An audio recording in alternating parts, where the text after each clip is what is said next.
Well,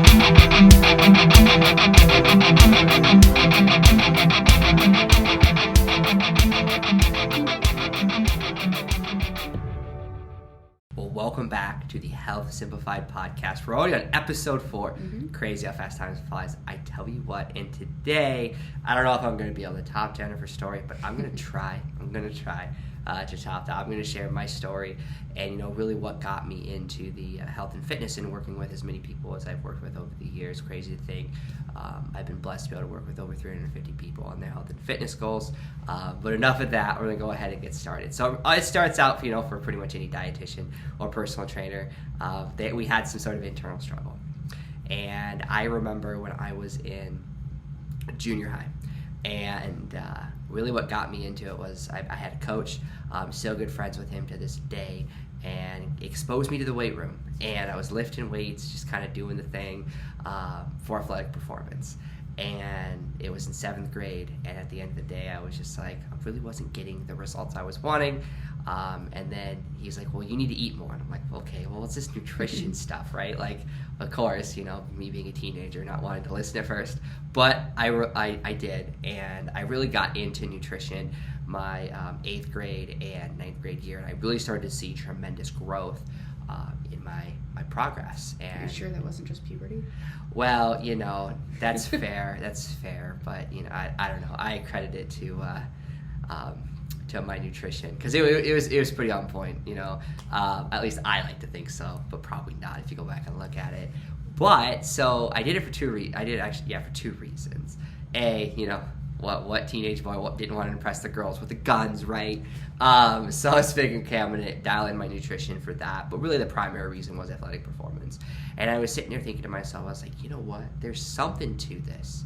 There's something to this eating thing that, I should be doing. So I did that. I played line in high school, so I'm 5'8". I'm currently 192 pounds right now, right? But I think in 8th grade, I was like 110 pounds soaking wet. I think. I'm not 100% for sure, but I was tiny. So I played offensive line, and so I just needed to bulk up, and I needed to put on muscle. So I turned to nutrition, and I really fell in love with it. It was funny because I became the kid in school that I was like the walking encyclopedia for nutrition facts. Like literally people were like, how many calories in not Cheetos, but in Cheerios? And I could tell them that, how much protein was in this, and I really kind of fell in love with it. Fell in love with nutrition and everything about it.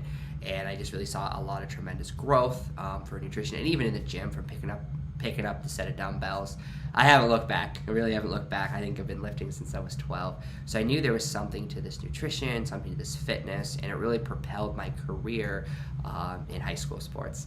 And so I went ahead and did that. And then when I ended up graduating, and then I was like, what am I going to do with my life? Like, I'm good at sports. And that, because I was all in on sports, like I didn't care about anything else really, and stuff like that. So I was like, what am I gonna do? So I remember at DMAC I did some part-time credits just to kind of figure out what I wanted to do. And then someone told me about this nutrition thing at Iowa State, and I was like, well, I'll go check it out. I don't know what it is, but I remember going into an advisor's office and I was like, what's this dietetics thing?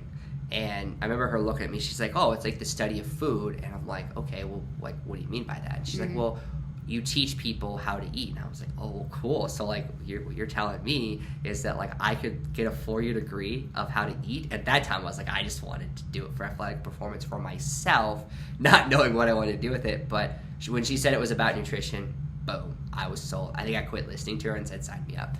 So I did that, did some credits, and got transferred into Iowa State. And then I ended up falling in love with nutrition again because I quit doing what I did in high school. So I was like, why can't I gain weight, right? So I had another class, had a really good mentor, and I finally figured out how to fuel my body and saw tremendous growth. I think I gained like 15 pounds in a year or something like that. It wasn't the freshman 15. Sure. Because it was funny because I had lost 15 pounds my freshman year. So I got the freshman negative 15. It wasn't until my sophomore year that I figured out like how to eat, because I was like, what am I doing? I just didn't know what I was doing. I wasn't listening to the advice that my previous coach gave me, and I finally found, I was like, wow, this is magical. Like, this is really magical. Like, I didn't really see, like, I thought it was cool because I saw the performance from nutrition, you know, for sports, but I was like, I never really saw it for like everyday life. Once I saw it, I was putting on muscle and I was feeling good, I was getting stronger. I was like, well, this is freaking sweet. I cannot wait to teach people how to do it. But like every dietitian that you probably talk to, I fell victim to not taking my own advice. I also fell victim to not taking the advice of what we learned in school, and I fell victim to the I was reading the bodybuilding magazines, and I was also you know, just following like the clean eating mantra because I had a professor that kind of said that, and so that really caused some really negative perception of food for a while. I think it was like 2 years, I think, because I was like, I ate clean.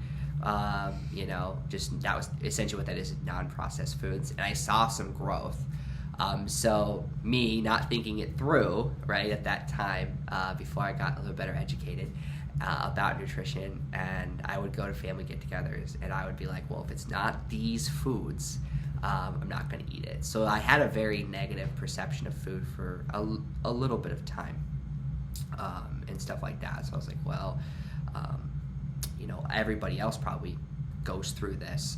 So I ended up working through that, and then I didn't get an internship. So I spent all this year schooling, had a passion to help people with nutrition, and that fell off the wayside. So I went and did something else, worked in a grocery store, and found out that wasn't what I wanted to do. Some life changes came about, but I still was lifting, still was falling in love with lifting weights and all that kind of stuff. And someone was like, why don't you just teach people to lift weights for a living? Okay, I was like, sweet, I'll do it. So when I got my personal training certificate, fell in love with that. It was actually such an awesome career change, but there's always something missing. And I always felt like I took a very like immature approach when it comes to, I was like, well, fine, if dietitian doesn't want me, I'll go do something else, you know? But I always felt like there was something missing when I was working with clients. And people would ask me nutrition. I could give them very basic guidelines, but I really couldn't give them the in-depth stuff just because I didn't have that credential. And I got called out one day by a client. Bless her soul. I thank her so much for this day because I wouldn't be doing all of this if it wasn't for her. She's like, why don't you just go back to school? Why don't you just reapply for your internship? I'm like, well, they didn't want me 4 years ago. Why are they going to want me now? She's like, you don't know that. You work with people now. Why don't you want to do this? And I was like, well, what if they say no? And she's like, well, what if they say yes? Mm-hmm. And I got to thinking about it, and I had to see this person 2 times a week. So she made me give her an answer. So I gave her homework, she gave me homework. So I really sat and thought about it. And I was like, yeah, I kind of gave up on that dream of helping people with nutrition when I saw the powerful effects of what it did for me and being able to work through, you know, I did, you know, the clean eating, and then I also did, I tried other diets and just to see what it was, and yeah, but I was like, well, if I can work through those and make sense of them, I can teach anybody how to do it. So I thought about it. I was in a training session where I have all my good ideas. I was in a heavy squat session, I'll never forget, and I was like, she's right. And I had headphones on, so I'm pretty sure the entire gym could hear me. So I decided to go about the route of going back, taking class for Iowa State, getting my internship. I remember that client called me out on it. My mother called me out on it. There was somebody else that called me out. I don't remember. Maybe it was my brother. I don't remember. But I'm like, okay, if enough people are calling me out on this, I really should go back and do it. So I finally did, got the internship, and it was great. And then I had a panic attack, and I hated it. Absolutely hated it. And I was like, this is really what I went back to school for. This is what I spent $10,000 to do, and I'm away from my family, working 60 hours a week. I think it was more than that, but whatever. And this is what I did. I hated it. And I remember going. It was my clinical rotation, and I remember giving diet education. And I remember being so excited because I had my clipboard and I had my little piece of paper, my packet, not piece of paper, highlighted some things. And I remember my preceptor was like, oh my God, you did such a good job, like 5s. And that's 5 out of 5, not 5 out of 10. She's like, you're phenomenal, you're natural at this. Well, I remember I had to go back into that patient room to go ahead and give her something. And I found it in the trash. And I dropped every 4-letter word in the book. I was like, this is BS. Are you kidding me? Why am I doing this? And I said, never again will I set foot in clinicals. And so then I was like, I don't know what I'm going to do, because I hated it. But I knew that there was more to this nutrition than working with somebody for one session like I did. And I was like, there's got to be more to this. And so luckily, though, as fate would have it, I remember I had an Instagram. I had no clue what I was doing with it. I'm a guy, I didn't know social media at the time. I was like, ooh, Instagram, this is a cool thing, you take pictures. I needed something to do. Someone said to download it, right? And I remember I got connected with my now mentor, Tony Steffen. I followed him. I didn't do anything with it. But I was like, I just knew that there was more to this. And I was working with a client at that time who literally said, here's money. If you can't fix me, nobody can. So it's kind of like, I think kind of fate kind of forced its hand. So again, I stuck it through. But I was like, I'm never working in clinical. And I'm not doing food service because that was my next rotation. And I didn't like any of that. I was like, I guess I'm just going to go back to, the gym and now just give clients nutrition. And that was it. But lo and behold, the story doesn't end there. And that was when this one client, I started getting her results. I think she ended up losing 25, 30 pounds at that time. I was just kind of really winging it. I had no clue what I was doing, but it was working. And so then COVID happened. Then COVID hit. And I couldn't work as a personal trainer. So I was like, what am I going to do, right? This was the plan, right? This was the plan. I was going to be a personal trainer. There was a dietitian that provided nutrition services to my clients. And when everything had to kind of transfer online, I saw people going online. I was like, okay, this is where I need to go. And so that was when I had a lot of time on my hands because we got locked down. And so I started kind of creating, still working with that client, with nutrition. I kind of started carving out a very skeleton framework of how I'm going to work with clients, but still had no clue what I was doing. So I was like, I pulled up the Instagram again, and I looked at it, and I saw Tony Steffen again, and I felt like it was kind of fate. So I remember it was, I think, August of 2020. Yeah, August of 2020. I remember watching one of his webinars, and I was like, all right, I think this guy has the solution to my problem. I need a little bit more structure. I need to understand how to create this program. I had this big vision of helping people. And I always felt like fitness and nutrition people made it so complicated. Like, and they put everything behind a paywall that was super complicated. And once you stopped working with them and you stopped paying them, you weren't giving anything. And I remember seeing, I was getting ready to watch his webinar, and then my brother's wife, and sorry if you're listening to this, but I have to say this, but I remember she told me, I think she was going to be a Beachbody coach. I'm like, are you serious? You're going to work with people that like on their health and fitness, and I'm almost a dietitian at that time, and I am not going to work with people online because I'm scared I'm going to give the wrong information. I'm like, no, this person's less qualified for me. So then I watched the webinar, and I remember just dropping down $1,500 like it was nothing. I was scared shitless because I didn't have $1,500. But I knew that I needed to get this client results, and she gave me money and trust. And it was kind of one of those deals that, like, at the end of the day, if I couldn't fix her, then she was just going to accept the fact that she was X weight, and that was all she wrote. So I got into that program and really carved out my program, that what I use with clients today, over 2 years of really kind of optimizing it and really kind of getting what I want. So I got in that program, just really decided to go all in on my business. But as I kept going through, as I was trying to build out like what makes me different, I saw the Instagram tea fit influencers selling fit tea and all this other stuff. So it just really kind of motivated me to be like, hey, there's a better way. There's a better way to lose weight. There's a better way to reach your health and fitness goals. And how we're going to do that is by allowing you to have all your favorite foods, by keeping it simple, keeping it effective and fun. And that was how I developed through that program that kind of gave me the structure to put my ideas down on a piece of paper and have it actually be able to follow through. That was how I created my approach I call SEF today. I keep it simple because at the end of the day, I felt like everybody in this space is making things complicated. And I was working with somebody that was super busy, was working 60 to 70 hours a week. So if I made it complicated, there's no way she could follow it. There's no way anybody could follow it. And I wanted it to be effective because at the end of the day, like, no one's going to invest in me long term if it's not effective. Quote unquote, I get fired, right? Which I joke with everybody I work with before I work with them, and they find it hilarious. But the other thing I also thought I saw was missing, other than keeping it simple, but having it be fun. That was one of the things that I felt that really differentiated me in the personal training space at the gym. Was it didn't matter. We could have a full training room, but my client and I, we'd have a ton of fun. We'd be laughing, carrying on, having fun, but we'd get results. So like, how can I take that fun component of the training and inject that into nutrition? And that's exactly what I did. And I was able to find a way that we use today, where you don't have to cut out your favorite foods. Because that was something I got so frustrated about as a keto.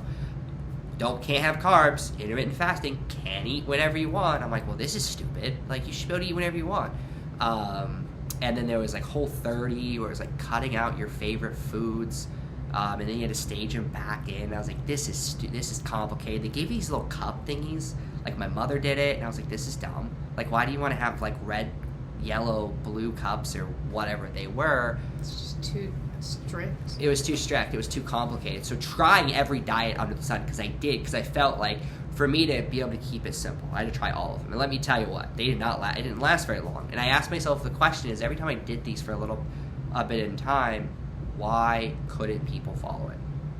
And that was what I found out. It was low calorie. You weren't able to you couldn't have your favorite foods. You had to work out an insane workout regimen. You had to fit yourself into a box that you couldn't fit into. I'm like, but what if we just made the box around you and then tailored your nutrition to it? And what if we took out the complexities of nutrition? And people are like, oh my God, macro counting is so hard. I was like, okay, well, what if I just take out the carbs and the fats? And that doesn't really matter in the big picture when we're starting. And what if I just teach you how to count calories in a simple way and how to track your protein, and then we'll round out everything at the beginning? Because that was one of the biggest things I was frustrated about when I was working with my fellow dietitians. Was they go into a room and they say you need to change 10 things, and that doesn't work. It doesn't work. You have to only change a couple things at a time. And so that was where I streamlined everything to make it to where it was super easy for somebody to understand and apply every week. And so you could see that you're getting quick wins every week and not rushing to the end goal. But by the time you made it to the end goal, you would have something you could do for the rest of your life, essentially. And so trying all these diets and doing experimentation, that was kind of what came to be of how I kind of got into this space and how I rounded out what I use with clients today. And really what drives me in terms of staying passionate about this field. And then the other thing I did not mention was my passion got reinvigorated again, or just re-energized, when I met my girlfriend at the time, but now fiance, soon to be wife, trooper through all this as I started my business. But she was doing keto.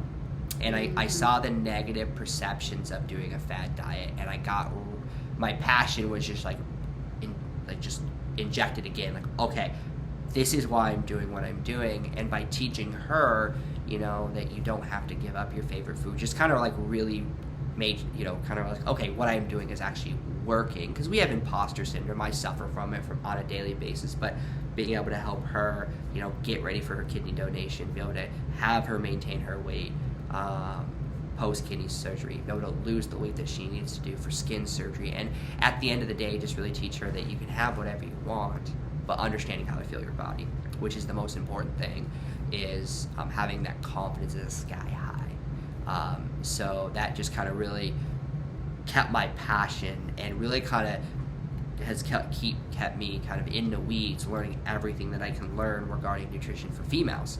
Because I've worked with males and females, but then helping her with some of her challenges that she's had, it really has helped me dive a little bit deeper to help females at an even higher level, so they don't feel like they're alienated. That was the new pillar. I don't even know what I'm going to call it, but the new pillar of the program I created is having it be a little bit more female specific and being able to give females that very individualized attention that they deserve, because you guys are so much different than men.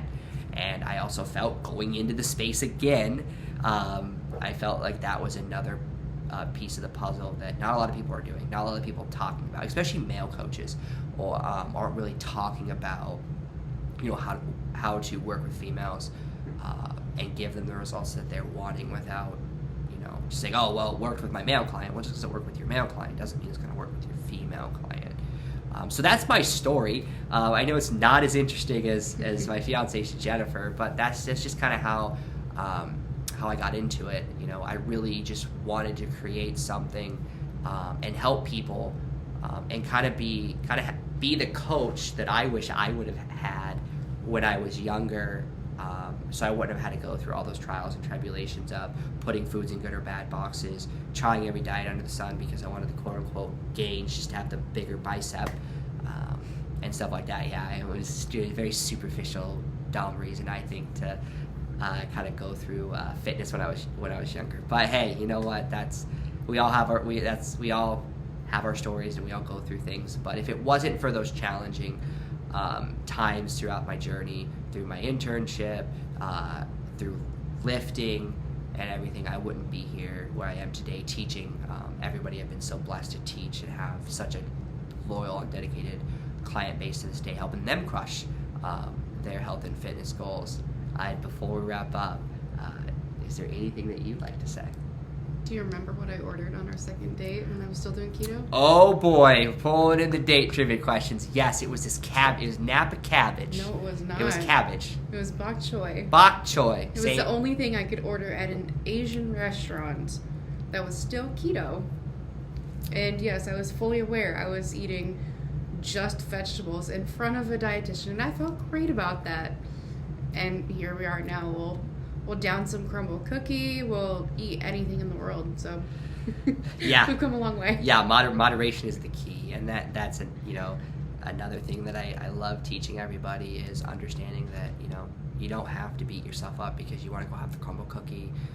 It's actually a funny story. We'd actually split a crumble cookie once a week. We did that for like 6 or 7 weeks straight just because it was so good. Mm-hmm. And I really kind of wanted, and it really helped her too, because it really helped her see, oh, I can reach my goals and still eat and still have the cookie.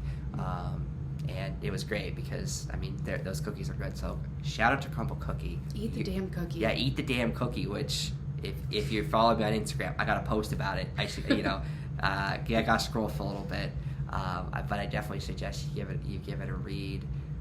But yeah, other than that, any other really random facts I should know that you want to ask me? Not really. Just if you haven't seen our other episodes, make sure to scroll back and watch episodes 1 through 3. A lot of good information on our background. We had a really good guest star on episode 2. And make sure to like, subscribe, share it to anybody that you think would enjoy this podcast or learn a little bit about it, especially in the upcoming episodes. Anything else? Yeah, you don't want to miss the next upcoming episodes. We really felt like, for you guys to, I know the first couple episodes have not really been nutrition related, like giving you education. But I really wanted to, when we created this podcast, just an introduction so you guys know where we're going. We had a guest speaker just fall into our laps. So I was like, well, we got to do this for episode 2. And it wasn't actually supposed to be episode 2, but I actually said it in the middle of the call. So I was like, well, it's episode 2. And then I thought her story was super powerful. But I wanted you guys, before you kind of delved into our content, was to really be able to connect with us on a personal level and really understand who we are, what drives her in terms of her story and where did she come from in terms of her nutrition walk and journey today, where my nutrition journey came from, so you guys can connect with us at a deeper level. But yeah, we're going to be getting into some good stuff. We're going to be busting some myths. There's going to be an episode on carbs. Are they good? Are they bad? Should you eat them? We're going to talk about, some tips on how to increase your fruits and vegetable consumption, some great training podcasts where we're going to kind of have some more of an open discussion of some things. We're going to peel back the onion a little bit, maybe share a little bit of our training. I think I'm debating about having an episode where we kind of chat about what are we doing and why are we doing it. Fad diets. What just grinds Nate's gears. It's gonna be a long one. Yeah, it's gonna be a long one. Buckle up. It's gonna be good though. We may make it like a mini series because like I can get to going and it's funny. But the episodes, going forward, we're gonna try to keep them 15 to 20 minutes long. I know this one's a little bit longer. I'm a little long-winded, unfortunately. But yeah, we're gonna keep them lighthearted. We're gonna keep them fun. We're gonna give you some really good evidence-based information and research back. We're also going to be pulling back my experience with a lot of clients I've worked with and kind of give the in the trenches stories, what works, what doesn't work. Really just wanted to create this podcast as kind of a safe platform where you can learn some high quality information that you can apply right away, and really kind of getting back to that mantra, keeping fitness and nutrition simple but effective. Because that's really at our core principle of everything we do, and any content we write or anything we do is making sure it's simple. And most importantly, fun. And most importantly, fun. Because literally, I told someone the other day, I was like, if it's not fun, like what the hell are we doing? Like, I mean, seriously, if you're not enjoying this, you're not going to be able to do this forever. And even if it doesn't matter if you're competing in bodybuilding, it doesn't matter if you're a power lifter, it doesn't matter if you just pick lifting weights because you just want to lift weights, it doesn't matter if you just want to lose a couple pounds. At the end of the day, whatever your goals are, we got to make sure that we're having fun, because that is the secret sauce to this. It's like Chick-fil-A has their secret sauce, right? It's the Chick-fil-A sauce. It's so good. I recommend you try it. But if you're not having fun, then at the end of the day, I feel like you're just wasting your time. Because I always care about the long term, and how you're going to be able to do this for the rest of your life. And with that being said, I hope everybody takes care, and I want to thank all of our loyal listeners so far who's listened to the podcast. You guys have been amazing, and it's so fun to watch all the people that watch our episode every single week. And stay tuned. Next week is going to be a good one. I don't know what we're going to do yet, but it's going to be a good one. I can tell you that much. And with that being said, everybody take care. See you next week.